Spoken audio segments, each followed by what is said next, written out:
Recently po, we've just witnessed na nagkaroon po ng $1 trillion evaluation po yung company po ni Elon Musk. And I think in the history of capitalism, yun na yata yung pinakamataas na nabalitaan ko na isang tao would be valuated na $1 trillion. So apparently, parang the headline is Elon Musk is now the first trillionaire. Not billionaire po hindi rin millionaire. Parang yata sa States ngayon, sinabi mo millionaire, dahil matasin eh. Yung billionaire, medyo nakakagulat. Pero for now, it's a trillion, a trillionaire, a person holding a trillion value. And I think in the US, hindi naman malayo na marami sa kanila ang nag-accumulate ng wealth. One of the biggest example po ng I think one of the biggest rise and fall example po ay yung mga Vanderbilt. Kailangan niyo po ba sila? Hindi kayo close. Kaya hindi kayo millionaire. Vanderbilt po built their entire fortune nung time po na sobrang laki nung value nung pagbibuild ng mga railroads. Kasi one of the key to the economic engine of industrialization is pag-build ng trains. So pag-build ng trains, steel, bale.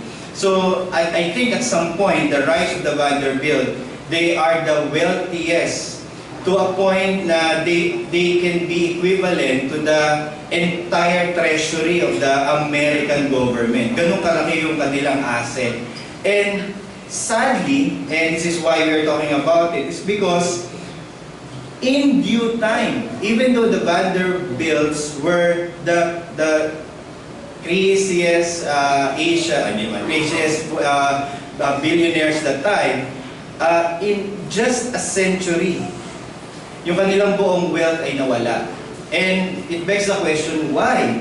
Bakit nawala yung kanilang wealth? It's primarily because each generation na nagmana ng wealth nila, because yung mga tao na nabuhay na mga spoiled, mga tao na nabuhay sa trust funds, yung mga kamag-anak nagmana ng mga pera, became so lazy na ang lahat ng kanilang naging business ventures went to bankruptcy. Or hindi naman lahat, meaning a lot of their ventures went to bankruptcy. And the Vanderbilts just recently had a parang reunion, wala man lang sa kanila ang mga millionaire. So, I think one of the key respetado, I would say, I respect objection against Reformed theology is yung rejection na pag-uusapan natin ngayong hapon. And that is the rejection of, the objection that Reformed theology teaches people to be lazy. And that's the prime example, the Vanderbilts. Na kapag binigyan mo sila ng wealth, binigyan mo sila ng favor, binigyan mo sila ng tremendous comfort in life, magkakaroon talaga ng tendency na magiging pabaya, magiging, I would say, not privileged enough na hindi na nila gagawin yung dapat nilang gawin.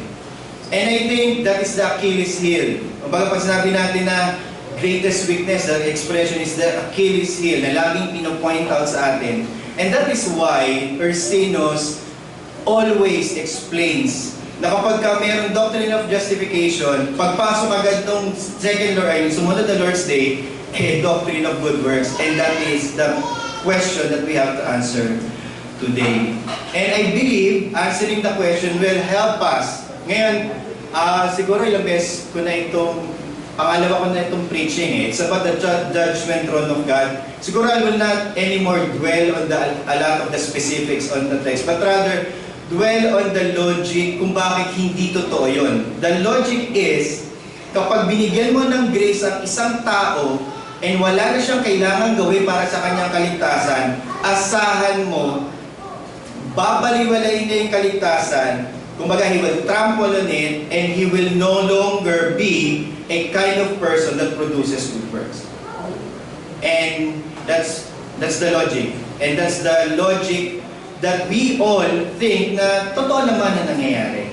But is it true to what we expect as believers kapag ka ikay na-justify only by faith alone, in Christ alone, and by grace alone.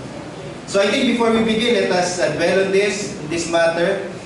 We begin by praying, and let us ask the Holy Spirit's word for our illumination this Lord's Day afternoon. Let us pray. Living God, help us hear your holy word with open hearts, so that we may truly understand, and by understanding, we may truly believe, and by believing, we may follow in all faithfulness and obedience, seeking your honor, glory in all that we do, through Jesus Christ our Lord. Amen. So our focus for this Lord's Day afternoon is the Lord's Day 24, and it's all about good works. We will hear about this topic in relation to the exposition of Revelation 20:11 to 15. Kaya po ito yung pinili ko kasi personally, nung inaaral ko to, na-bother po talaga ako. Primarily because I was reading the last few chapters of the end of Scripture and there was a clear, undeniable, inerrant, inspired understanding that there is a judgment in accordance to good works. Na kapag humarap tayo sa throne of God, pagdating natin na tayo ay dumating ang Panginoon sa Kristo, tayo ay magta-transition na from the new heaven and the new earth, ang judgment day is in accordance to good works. Pag binasa ni Elder JD kanina yung text, malinaw, it is in accordance to the good works. You will be judged in accordance to good works. And I would like us to go through this text with me again, because this text mentioned that judgment is not according to anything else. It's not about the grace that you receive. It's not about the faith that you have put your place in trust in Christ, but rather, it is good works. What does it mean? Ano ibig sabihin nun? Ang salvation ba, kung sinasabi natin na grace alone yan, faith alone in Christ, bakit meron pa rin judgment of good works at the end of history? Or pwede natin sabihin between the end of histories. So we will understand what is the role of good works in salvation. And then finally, kasi unavoidable, part yun nung logic na binabato sa atin ng counter-reformation, bakit may reward? Kung sinasabi mo na hindi to entirely based on merit, bakit may reward? So yun po yung kailangan natin sagutin. And let's continue our study on this matter. The first point is, we have to understand, we are judged. We will always be judged by works. Walang judgment nga eh. It's judgment by good works. But you have to also equally understand, on a different category, logically speaking, that we are saved not by our works. We are not judged but by our works in that sense, but we are saved by grace. So we are judged by works and saved by grace. We know for sure that God will judge the work of believers in the end. Medyo nabother ako doon kasi inisip ko, para saan ba yung good works? Bakit kailangan pa siyang i-judge in the end? So, ibig sabihin, may sense pa rin yun. So, aside from the verse that we read from Revelation 20, reinforce po itong doctrine na ito, because you can also read that from Psalm 22, which what we have read kanina by Elder JD. Nandun din siya sa Ecclesiastes 12. Hindi ko lang alam kung nadaanan natin, pero natapos na Ecclesiastes, I believe, no? So, wala na. Hindi ko na naalala kung nadaanan natin. Pero nandun siya. Nandun din siya sa Matthew 16 and 2 Corinthians 5, nababasahin ko po ngayong hapon na ito. Clearly, all of them speaks about a judgment not just by unbelievers in the end, but judgment for believers according to their good works. So, tingnan natin Matthew 6:27. Dalawa na lang ang pinili ko. Ang principle is witness of two. If Jesus said it, if Paul said it, I think reinforce yun. So Matthew 16:27 reads, "The Son of Man is going to come home with his angels in the glory of his Father." Ano ibig sabihin? Setting, second coming of Christ. Then, and then, so pag sinabing and then, meaning consequent, programmatically, pagkatapos nito, nung isang event, pagkatapos nito, and then, He will repay each person according to what he has done. Hindi sinabing believers or unbelievers, walang category. Kung mag-emphatic yung each, parang sinasabi, walang kawala, ibig sabihin individual persons.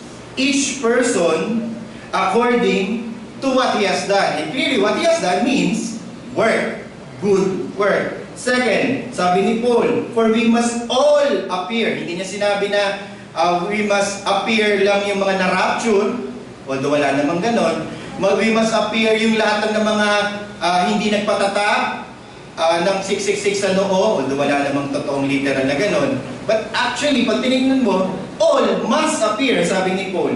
All must appear, so for must all appear, so must all appear before the judgment seat of Christ. May iba pa bang judgment seat? Pag sabihin natin, hindi pa kayong judgment seat na ito, pang unbeliever, yung isang judgment seat for believers.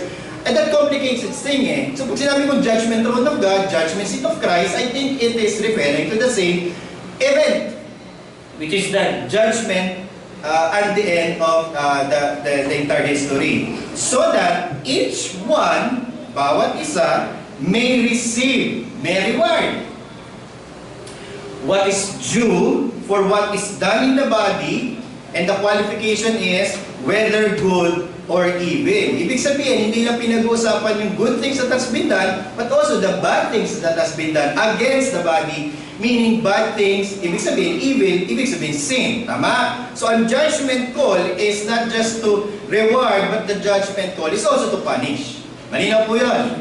So, yung fact na si Jesus mismo at si Paul mismo ay nagsabi sa atin in affirming that there is a judgment of God not only against the wicked, which I often, and man ako accepted ko yun, the judgment will happen against the wicked. Pero yung including the believers, again, malinaw. Why? Pag binasa natin yung Jeremiah 17:10, so add natin yung witness of the old. In I, the Lord, search the heart. So Isaiah 17:10. Jeremiah 17:10. I, the Lord, search the heart, test the mind, to give every man according to his ways, according to the fruit of his deed. Bunga ng kanyang paggawa. Hindi lang yung bunga ng pananampalataya niya, kasi magkaiba. Iba yung bunga ng pananampalataya, kasi paggawa yon, kung buting paggawa. No, ito yung bunga mismo ng kanyang ginawa, ng kanyang work. Okay. And I think obvious na kung tatlo na yun, reinforce that there is such an event wherein God will judge us according to good works, both believers and unbelievers. Now, it puts forward ngayon the question, kasi maraming confused din kung dispensational ka, kailan yan mangyayari? Well, I think it is reasonable to believe that this occurs the same time. So yung event will occur at the same time, the judgment day that we have read and was set for us in Revelation 20. Apostle Paul and the prophet Daniel wrote, mula tayo kay Romans 14:10-12. Si Paul, ang sabi niya, why do you pass judgment to your brothers? Or you, why do you despise your brother? For we, ang clue is, sabi ni Paul, we. Hindi sinabing you, hindi sinabing only the unbeliever, sabi niya we, kasama siya. We will all stand before the judgment seat of God. So, by Paul's own understanding, haharap pa rin sa Diyos sa judgment seat ng throne according to His word. Next, Daniel 12:1-2. Si Daniel, the Old Testament prophet. So, kung pedigree na lang pinag-uusapan, premium yung pedigree niya kasi mas malapit-lapit siya. Ibig sabihin siya yung one of the final bago magkaroon ng pagdating ng ating Panginoon sa Kristo. Although meron pa, pero siya na yung pinaka, I would say, na siya yung pinaka binigyan ng mas maraming prophecy or insight to the prophecy. Ano ang sabi niya? At the time shall rise Michael. Si Michael po, the great prince, yung anghel po yun hindi si Michael Jackson. Okay? Michael, the great prince, the angel. The great prince who has who has the charge of your people. And there shall be a time, okay, of trouble, as such has never been since the nation till the time. So he was looking at the time of the end of the days. So the day of the Lord. And obviously, this is what John is also speaking about in Revelation. And sabi niya, but at the time you people shall be delivered everyone whose name shall be found written in the book. So medyo may clue. Hindi lang just basta lalabas judgment according to works. There is a book, a list of names. And many those who sleep, who sleep in the dust of the earth shall awake. Obviously, it's as an expression, euphemistic way of asleep, meaning namatay. Tama? Hindi naman tayo naniniwala na nakatulog lang ang mga patay. So, totoong patay sila sa way of saying they are dead.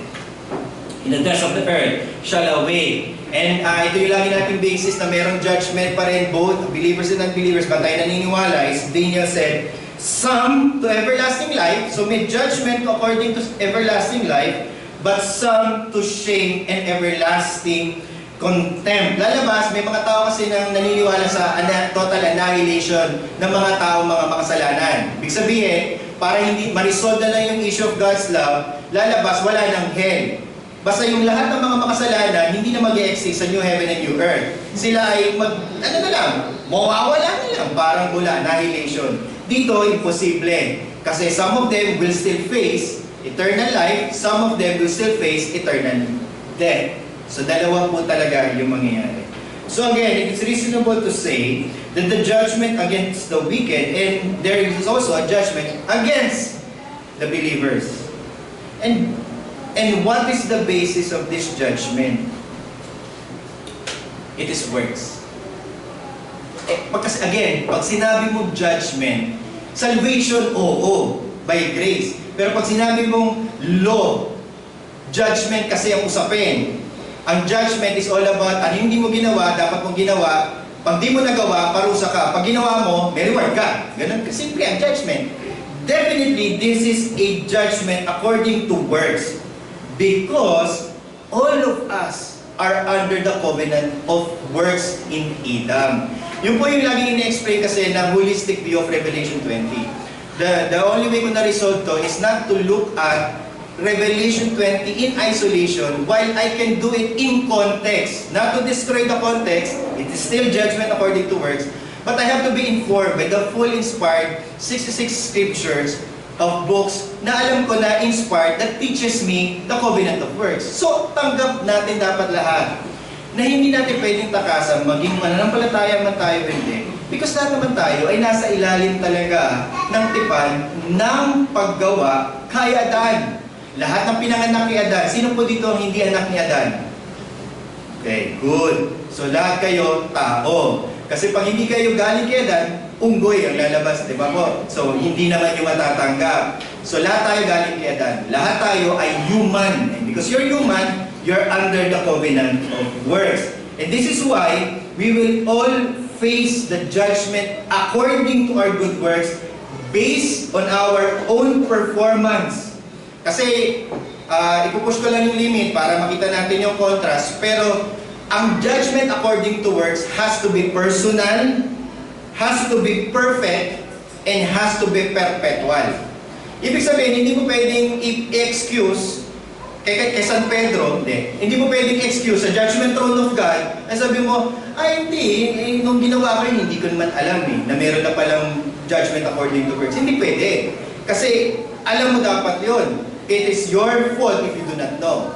Ignorance to the law is not excuse. So, that is why Ursinus, after going through the doctrine of justification in Lord's Day 23, proceeds to the questions that ask about the role of good works in relation to justification. So, may isa pa na question 65, 66, kung hindi ako nagkakamali, medyo malayo-layo. I think after sa mga palagay ko nasa gratitude section na yun, or prior to gratitude section. Na nandun din, meron din question about good works. So, 2 beses diniscuss ni Ursinus ang good works. Dito, ang pinag-usapan natin yung una, yung na-raise na yung issue ng justification, kasi kakatapos lang ng total naman, parehas din yung Heidelberg Catechism dito at saka Heidelberg Catechism doon, no? So, nung nandun ako, naalala ko justification, si Pastor Romy nag-preach. And ang naalala ko, kakatapos lang ng creed. Naalala ko, tapos tungkol sa gospel. So tama naman, jumping point, you know the gospel, this is what saves you, but it only saves you if you put your trust in it. So, good. However, in good works, raise agad yung objection. The Achilles heel against the Reformed theology. And this is why we have to ask this question, because what is then good works? Can we say it's really good? Can really this good work justify us when we approach the throne of God in the judgment according to works? So, question 62 is a rhetorical question, meaning alam mo na dapat yung sagot doon. Pero anyway, kunyari hindi natin alam. So the question is, why can't to the negative? Bakit hindi pwede? Okay, kasi ang sinasabi dun sa kabila, pwede. Ang sabi ng Romano Katoliko, yung good work pwedeng mag-merit yun eh. So ang ginawa ni Ursinus, pa-negative. Bakit hindi pwede? Yun ang tanong. It's a rhetorical question, answerable by because. So sinagot naman yan. Why can't the good we do make us right before God? Bakit hindi natin siya pwedeng gamitin for our justification? Or at least, makatulong man lang to help us make it right before Him. Answer, because the righteousness which that can pass God's scrutiny must be entirely perfect. So binalik niya tayo hindi sa covenant of grace. Tama? Kanino niya tayo binalik? Sa covenant of works. Ang sabi ng Ursinus, pag works ang pinag-uusapan natin, perpetual, perfect personal obedience. So that is why we must in every way measure up to the divine law. Law again, because it's a covenant of works. And for even the best, yun na yun. So, logically, by conclusion, ang sinabi niya, bakit hindi pwede? Kasi if you push this way, push this understanding that you can be justified by this work, then you must understand that it must be perfect. However, even in our best, we do in this life, ibig sabihin kahit mamatay na tayo, will always be imperfect, primarily due to sin remaining. So yung sin remaining is a Reformed doctrine. Merong hindi naniniwala dito because sina Wesley, sina Methodist naniniwala it's possible to be perfected through love here on earth. Tayo hindi. Hindi tayo naniniwala doon. What we all fed and always submit to the understanding of everyone is no sin remains. Nananatili siya sa kabuuan ng ating katawan. We're not talking about total depravity as discussed kanina ni Elder Justin. No, it's not talking about that. We're talking about yung afterwards. Yung even in sanctification, this body still have the remaining sin. Pollution from sin. That is why to merit heaven, merit na. Kasi ang issue ng Romano Katoliko is all about merit. Pwede bang sabihin ng Diyos, oh, mabuti ito. O di dapat i-reward natin. O mabuti ito, dapat bigyan natin ng puntos. So yung word na ito, ang ini-insist ng Romano Katoliko, dapat merong merit. Yung good work, puntos ba sa harapan ng Diyos? So, ever since yun, actually magtanong ka sa Romano Katoliko, or probably baka Romano Katoliko before being a Reformed Christian, most likely yun ang mindset mo. Lahat ng aking ginagawa, merong punto sa harapan ng Diyos. Pampag-good vibes ba? Pampadagdag pogi points. Para masabi ng mga magulang ko na okay ako. Again, it's all about the basic instinct that man needs to justify himself primarily by what he does. And this, we are, again, confronted with the fact, we can. Because to merit heaven, God requires perfection. And since our works, by understanding of the sin, the doctrine of that sin remains, kasi yun yung crux of the matter. Pag nawala yun, wala na. So because we know that sin remains, since our good works, even after justification, meaning papuntang adoption, papuntang sanctification, will remain imperfect. Therefore, by rules of logic, it cannot merit eternal life. So if we pursue judgment by works, it cannot merit eternal life. There is no other condition where God accepts anyone in His presence in heaven except a righteousness based on works. And it is the same between the elect and the reprobates. That's why I often and always make sure that you understand that yes, this is still work. It's just that for the elect, it is the work of another, saved by grace. For the reprobate, it is their own work. Still work, tama po ba? But it is their own personal work, covenant of work in Adam.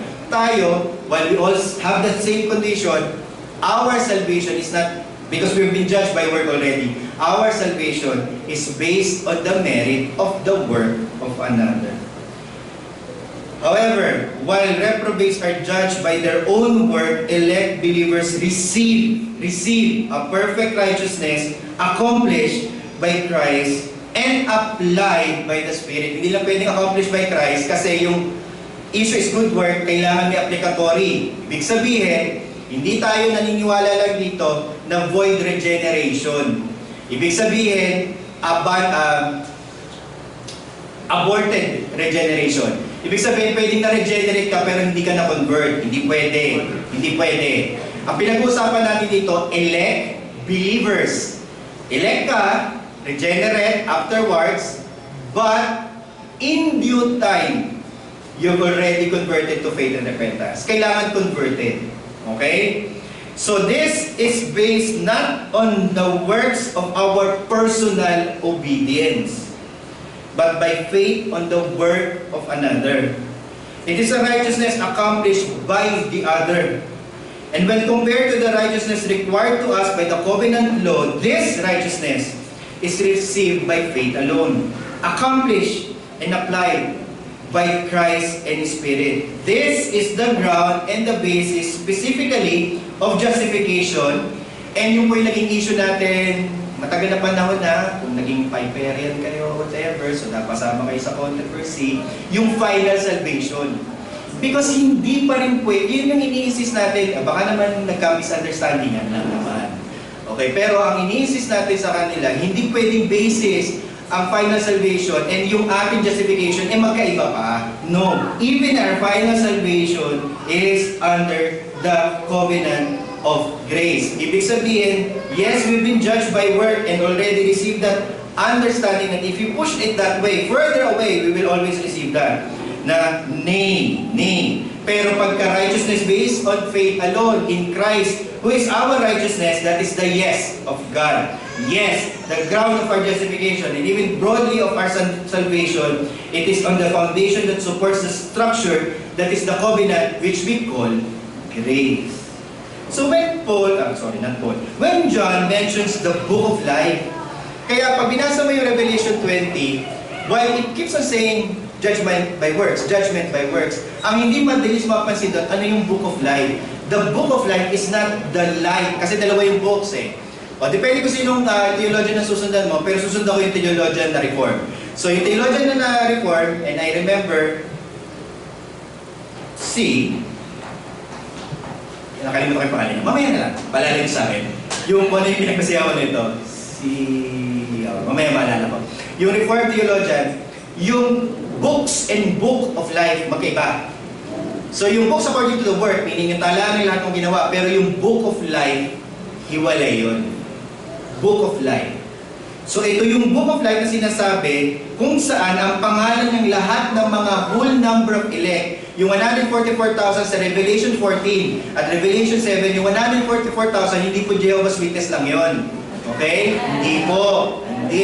Hindi lang sila ang ligtas. Yung 144,000 is the whole number, the perfected number of the whole elect for every generation in time. 144, 12 times 12 times 10 times 10 times 10. 144,000 because Old Testament 12, New Testament 12, tribe, apostle, or disciple, and then yung 10 by 10 by 10, meaning across all generations. So, all the numbers of elect. And kanina in-emphasize ko, pag sinabi mo whole number of elect, hindi pwedeng hindi alam ng Diyos kung sino yung hindi kanya. Yung kanya. Alam niya. It's a definite number. Pag sinabing definite number, hindi pwedeng imaginary number, hindi rin pwedeng irrational number, but a whole number. Natalis kalahati kang papasok ng langit, pwedeng 11.5, kalahati ka. Pero hindi. It's a whole number of elect. Whole. So kailangan buo. So lalabas dito, in the book of life, it pertains to those whom God saves. Yun yung sinasabi na saved by grace. Yes, we will still go through the judgment according to works, but our salvation is from the book of life. Yung mga nasa book of life, yun ang papasok ng langit. Not primarily because they have been sinabi, okay, kasi mabait ito si Nate, okay, number 1, check. Siguro si Dico, pwede na rin yan. Isama na natin yan, mabait naman. Hindi ganun yun. It's a name, it's a book, it's Christ. Lalabas, it is the book upon which Christ Himself has that Christ himself has known even during the foundation of the world, meaning even prior creation. Alam na niya kung sino ang kanya. Kung sabihin, alam na niya na mag-exist ka. Alam na niya yung kung sino ka. So alam niya kung sino ka by name. Paano yung pastor? Dati Lawrence pangalan ko, ngayon Lance na. Ano kaya nakasulat? Hindi ko alam, dami mong problema sa buhay. Basta siguro natin yung pangalan mo, pwede na. Hindi ka naman siguro, sorry, hindi po ako yung Lawrence, Lance ako. Siguro hindi ka natatanggi, di ba? Hindi naman. So hindi. So I think it doesn't really matter what name it is, but He knows you, yun yung point. He knows who you are. He knows your name. And that is the book. Yes, they are judged by works, but they are saved by grace. Christ earned heaven for them. The passive and active obedience of Christ has been imputed on them. Ibig sabihin, nung umarap sila, ipe-present pa rin. So imagine nyo, harap kayo sa judgment throne of God. Yes, iharap nyo pa rin yung good works nyo. Pero you've always been clothed by the righteousness of Christ. Of course, that is metaphorical, hindi ka literally clothed. But what we're talking about is, God knows already who you are. Because Christ, His Son, died for you. In short, alam niya, nakaharap ka doon with all imperfect works, but you will not be judged according to that works for your entrance in heaven. Okay. This passive and active obedience of Christ, therefore, our acceptance in heaven is solely based on the righteousness of Christ and none of our works. Strictly speaking, we did not merit heaven for ourselves. It is only granted to us by grace. Now, it brings to the second point, objections. So at this point, we will hear two important objections. Important siya because hindi yan galing sa Reformed Circle, galing yan sa labas. It's a criticism against us. Alam nyo, okay po na may criticism because it sharpens us. It makes us think na hindi tayo lang ang merong monopoly sa ideas in this world. Valid po yung mga objection. Kaya sinabi ko niya sa kanina, si Vanderbilt speaks volume of such kind of life na even after generations and generations lang, tapos na yung kanilang kayamanan. Because tamad yung mga kamag-anak at mga anak at mga anak. And it is valid. First, so we will hear about the objection, about the relationship with justification and good works. And there are two, the doctrine of rewards in Scripture and the charge of laziness or sloth. Hindi ko alam kung gusto ko laziness or sloth, kasi yung sloth, baka hindi ako maintindihan. Laziness, katamaran. Okay? Katamaran. So let us answer the first objection, the doctrine of rewards. Simple po yung logic. The logic is this. Kung merong reward, tama? Kung pakaliwa. Kung merong effect of reward, there must be merit. Yun muna siguro, yun lang ang sinasabi. Kumbaga, para masabi mo na magkaka-reward, dapat ang basis ng reward always, at yun po yung objection, yun yung criticism. It will already affirm the fact na merong merit. Okay.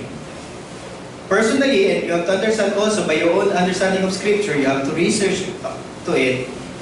Ask the question, meron ba talaga doctrine of reward? Sinasabi ba talaga na may reward? Ang sagot ko is yes. Kapag inaral niyo yung Scripture, there is often, and like kanina, binanggit na yung iba, may reward talaga. Sinasabi na i-reward ito. Kapag may ginawa ka, i-reward ito. So yung doctrine of reward is really there. Ang hindi lang natin inaagrihan is yung cause ng reward. Hindi natin inaagrihan na ang sole cause for any reward is merit only. Because if we understand reward, there is also another cause for reward, and that is grace. Kaya medyo nakakalito po itong Q&A na ito. Anong Q&A? Question. But how can you say that the good we do does not earn anything when God Himself promises the reward to reward in this life, to reward it in this life, yung good, to reward it in this life, and even to the next. So yung actual na second statement, totoo yun. Don't deny that. That is right.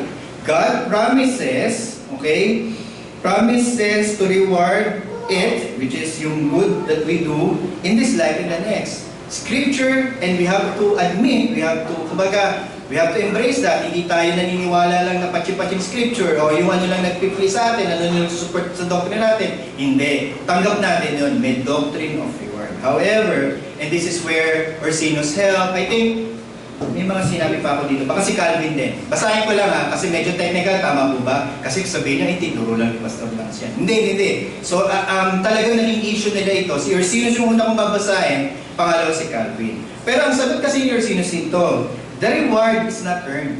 It's not about merit. Yes, there is a reward in heaven, in this life, and also in heaven, meaning new heaven and new earth. But that kind of reward is not based on merit. There is another kind of reward system that is solely based on grace. Dala lamang ng biyaya ng Diyos. Yun yung sinasabi na, kasi hindi natin nabasa, pero nasa Belgic kanina, nabasa ko sa sanctification, na He crowns His gift. Yun yung nandoon eh. He crowns His gift. God is so gracious that even our good work, even if it's imperfect, He will reward it. Not according to the merit base, kasi we already discussed, there's no merit in it. It's imperfect, and yet God is pleased according to His sovereign goodness and pwedeng sabihin natin wisdom, but solely because primarily of grace. Grace is something you do not deserve, tama? And yet you receive it. Mercy is different eh. Mercy is you deserve it, we need hold. Pero grace ang usapin. Grace is you don't deserve it naman eh. Bakit kita bibigyan ng reward? Eh, as it is nga, may utang ka pa. Kung sabihin na natin may utang ka pa, kahit tumanggap ka na kay Kristo, clothed by Christ's righteousness, perfect din naman yan. Bakit kita i-reward? Ang sagot natin sa mga critics natin, yeah, because God is gracious. That's it. God is gracious. So Ursinus further commented this, yet they, the good works, are nevertheless acceptable to God in Christ, the mediator through faith, on the account and merit of the satisfaction of Christ, imputed to us by faith, on the account of His intercession with the Father on our behalf. It was only by this imputation that Abel's works were accepted as righteousness. So in short, ina-accept talaga. So for whatever sovereign reason God wants to reserve for Himself, God is pleased as a father to see His children doing good works because He wants them to be like Him. God wants us to do good works because God is pleased to see as a father that His children are doing the things that He Himself are doing. He Himself is doing. Yun yung point. Calvin also commented, the reward is promised to good works. Their merit is not contrasted with the justification which we freely receive or bestowed upon us through faith, nor it is pointed out as the cause of our salvation, cannot be, but is only held out to excite believers. Sa kanya ko lang actually yun, kay Calvin ko yun na sense eh. Yung pag-excite, yung purpose ng good works is for us to be delighted to doing what the Father is also delighted to do. Kumbaga parang sa mga anak ko po, walang nagmana ng pagiging mahilig sa science. Wala. So yun na yata yung parusa ko sa buhay. Hindi naman. Hindi naman. Okay, yung parusa ko sa buhay. Ibig ko sabihin, hindi talaga sila mahilig eh. Pero once in a while, yung bunso ko magsasabi sa akin, although baka ginoboyo lang ako na ito. Parang pag kahit kasi kahapon, kaya lang pa nung nakaraan, nag-picture rate ako ng sun. Tutuwa ako. Yung sun, I was able to picture the sun again kasi you need a filter for that. Huwag na, habay sermon. You need a filter for that. So, nagawa ko naman siya. So, kahit anong gawin kong, pakita ko sa dalawa kong pangalay ang ng anak, yeah, nodding and then, para lang may si daddy. Pero yung bunso ko, nung sinabi niya, oh, that's cool. Parang ako naman, because what pleased me, I can sense, pleased Him. And that is what the Father wants us to have. An excitement to do what is good.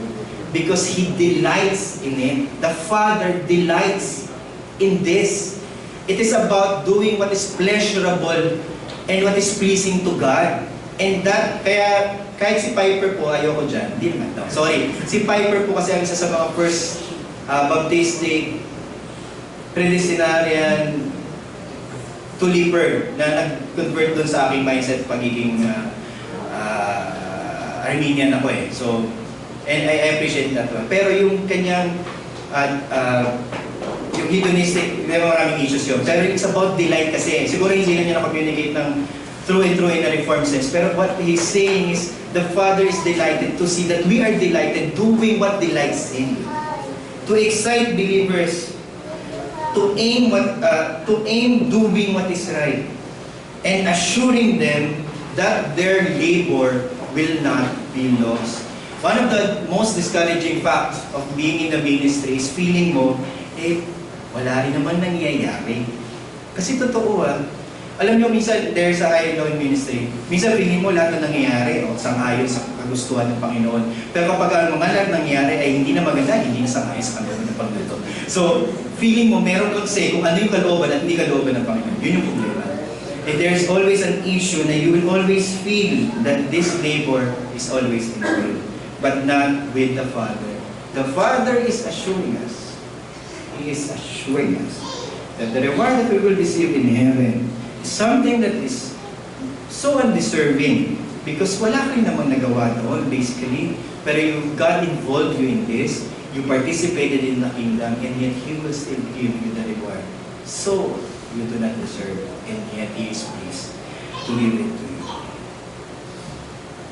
There is a perfect agreement, therefore, between these two statements that God justifies freely because we are received into God's favor without any merit, and yet, out of His own good pleasure, bestow on our works a reward which we did not deserve. There's another theologian that I want to mention. Maaga pa. Maaga pa, kayo naman. Minsan lang ako mag-extend. Okay. My favorite, si Gerhardus Vos. Si Gerhardus Vos. And another from Charles Hodge on this very point of rewards. 19th century scholars. Kasi ang naisip ko is, hindi magkakaingitan tayo na una na. Yun ang worry ko eh. Kasi parang, di ba kasi alam niyo po yung Bema judgment? Kasi doon ako nagsimula mga Bema. Meron daw, kapag ka G12 Pastor Cup 144, malaki-laki daw yung nahanap yung crowd, malaking crowd. Mabigat-bigat. Pero kung ang na-convert mo lang sa ministry mo, tatalawa, tatatlo, okay, pwede, pero maliit na crowd. Parang, hindi tayo magkakainitan. Okay, so sabi ni Gerhardus Vos,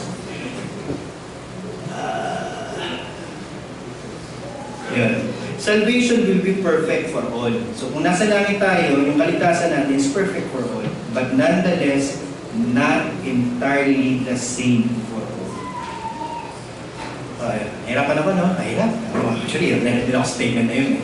Salvation is perfect for all. For all. Lahat tayo. But not entirely the same. Entirely, sinasabi niya, may pagkakaiba pa rin. It's the same for all. This is certain.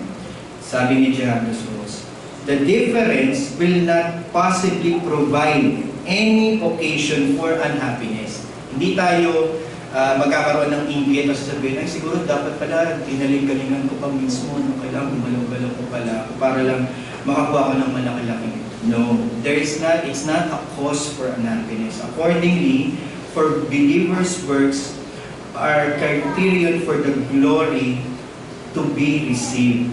But this is a reward out of grace. And the bestowing of salvation as such will take place solely on the imputed righteousness of Christ received by Him. So in short, a believer, a co-believer who entered heaven, we will not feel na parang tayo ay parang, sana I made more effort. No, you'll cheer. you'll be happy. Actually, yun yung lesson sa akin for that day. Na, yun yung issue pag nasa Reformed Church, and recently yun yung napapansin ko, yung nagkakaroon ng competition among themselves. Siguro, partly because one, bata pa kami lahat, or baka dahil sa second, evangelical yung mindset namin. Pero ito yung vision, na instead of saying na, di dapat pala kami ang mas marami, o dapat pala kami ang mas malaki, o dapat pala mas marami kami involved, blah, blah, blah. No. You cheer, and you're happy that they're doing well. You're actually happy na, dumadami na sila, ang dami na nila mas, So yun yung basis, because hindi na pwede, it's always been about grace eh. It's not about the performance of duty and merit and salvation according to judgment of works. No. It is only by the imputed righteousness of Christ. So a true believer will cheer on the accomplishments and the glory that it all brings by the good works of others in this side of heaven and even in the new heavens. Mahaba na. That is the first objection. Kay Hadsha, mahaba Okay. That answers the objection on the first. Let us now move on to the second, yung charge of laziness. Totoo yun. Yung charge of laziness is like saying is this: kung ikay naligtas by merit, by grace, okay? So pagano pala, pakapila. Kapag ikay na-saved by grace, ang only pathway mo lang, so it is a fallacy. Gusto nyo maging technical about it, it's the fallacy of the consequent, a fallacy of this and that, the fallacy of cause to the effect. Na kapag sinasabi, kapag ka kumidlat at pumalakpak ako, ulit. Pagka kumidla, ano ba una, kidlat o kulog? Muna ka? Tama, no? Hindi mo pwedeng kumulog muna. Kasi life is faster than sound. Okay. So, kapag ka kumidlat, pumalakpak ako, tapos kumulog, sasabihin mo, siguro ako nagpakulog. Yun yung fallacy. Kasi parang di ba pagka kumikidlat, tapos biglang papalakpak ka, tapos biglang kukulog. Sasabihin mo, hindi yung kidlat ang nagpakulog, kundi sasabihin mo, yung pagpalakpak ko ang nagpakulog. Yun yung fault ng understanding na kapag sinabing naligtas ng grace, ay tamad yan. Para kang pinalakpak mo yung isang bagay na dapat kidlat ang nagbigay. For anyone who's been saved and truly saved by good work, by grace, good works follow them. And that is a guarantee. As much as the fruit is the good, the tree must be good. So, ito yung kaya lang natin sinasabi applied by the Holy Spirit. We are saved by grace alone, in Christ alone, through faith alone, but the faith that saves is never alone. Sino po nagsabi nyo? I think kung tatanungin si Luther or other Reformed believers, theologians. It is evident that good works is wrought in us by the Holy Spirit that follows God's law as the primary expression of our gratitude towards God. In the end, God is glorified and He rewards His elect accordingly by His grace. Again, Mercedes clarifies question 64, which is our last question. What does teaching make people indifferent and even wicked? Indifferent meaning wala kang pakialam, wicked, worse pa, tamad na nga, gumagawa pa ng masama. Ang sabi niya, no, it is a logic by impossibility. Ano ibig sabihin ng logic by impossibility? It is never going to happen because whatever good that comes out from grace will always have a fruit that is also by grace. Grace, yon. Hindi grace and works, hindi grace and merit, but grace through and through. Faith to faith, faith and faith, laging faith, walang kinalaman si good works. No, it is impossible. Ano yung impossibility? That for those who've been grafted into Christ by true faith is not going to produce the fruit of gratitude. Double negation po yung statement. So to make it positive, lahat ng mga nag-graft kay Christ will produce the fruit of gratitude. Yun yung, kasi double negation eh. Impossibility, and know yung sagot, and then not producing. To make it a positive statement, those who have been grafted into Christ by true faith will definitely produce a fruit of gratitude. So God's grace is exceedingly bountiful. Minsan iniisip mo, nung panahon na nabubuhay ang bayang Israel, nung panahon na hindi nga nila alam kung sila ba ay mabubuhay sa kayo sa kautosan, dumating ang ating Panginoong Jesucristo as the very person of grace, showing and demonstrating for us how gracious this grace that we are talking about. God's grace is exceedingly bountiful. Our union with Christ through faith comes with the indwelling work of the Holy Spirit. You cannot have Christ without the Spirit. You cannot have the Spirit without Christ. Our complete redemption delivers us not only from the guilt of sin, but also from its pollution. Christ's atoning work is the ground for our complete forgiveness of all these sins, but at the same time, it affords us the ground for the ability and the power to mortify sin. Faith apprehends Christ and through it the double benefit of justification and sanctification. So justification is made manifest and followed by good works, and these works wrought in us by the Spirit receives a reward in heaven solely again, not by merit, but by grace. So as a good tree bears good fruit only by true faith, bears good fruit, it only means for us that believers, the elect, are given the capability to offer His work for the glory of God. Pag sinasabi natin to God be the glory, that's the only, kumbaga yung pathway, napakaliit nun, yung sinasabi natin yun. Paano nakakapagbigay ng kaluwalhatian? Yun yung pinag-uusapan natin. To God be the glory is the work that we offer resulting from all the things that we have said. It comes from the enabling power of the Spirit which makes the believers desire God's law and obey them for His glory. So the proper place of good works is tied with the response of gratitude. Kaya kung mangyayari after nitong section na to, kasi grace section, papasok yan sa gratitude section. As believers, is given to God's justifying and sanctifying grace. It comes out as the necessary fruit and response of God's good grace. Again, we are judged by works and saved by God's grace. God's work in redemption earned heaven for us. The reward of our good works is an exceeding expression of this grace. And all these are set for God's glory and for the enjoyment of God in all eternity.